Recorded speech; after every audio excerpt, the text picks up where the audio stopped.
So as we talk about blood sugar, which is the fuel for everything in your body, so it's kind of a big deal, I want to talk about insulin receptor site resistance. So let's talk about how everything works.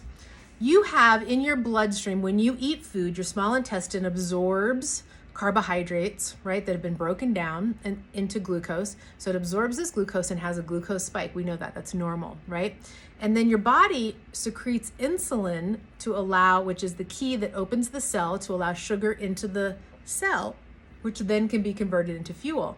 You also have non-insulin receptor sites, which are called GLUT4 receptors. And these GLUT4 receptors are going to increase with exercise. This is why exercise is such a big deal. They don't take insulin to take glucose and put it into the cell. So the more you exercise, and we're talking 10 to 20 minutes, 3 to 4 times a week, go for a walk. When you feel stressed, go for a 10-minute walk.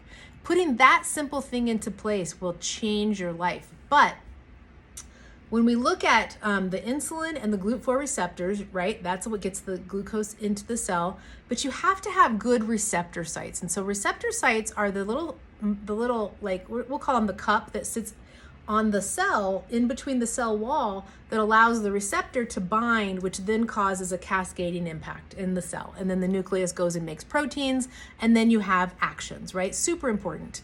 Receptors can become desensitized, and they become desensitized for a couple of reasons. If they don't have the right micronutrients, we know, and we like a product that increases receptor site sensitivity. It's called glycine.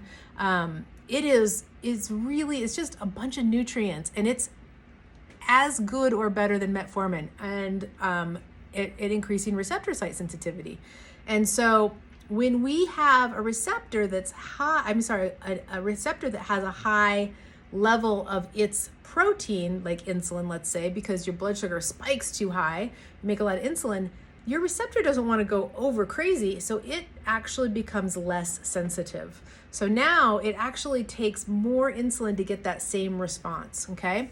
So receptor site resistance happens, and it's like a vicious loop. It happens because you have too much of something, but then you have to have too much of it to get the response. So this is why it's important to reset those receptors with periodic sugar fasting, right? Super important.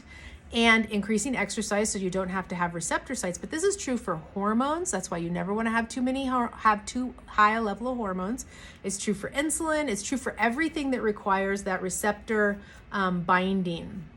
So when you have insulin resistance, you're going to get tired after you eat. You're going to crave sugar after you eat. You're going to want to take a nap. You're going to get afternoon fatiguing. There's a lot of pieces that go with that. And it's important to pay attention so that you don't get stuck into that vicious loop, and when you do, you can reset it.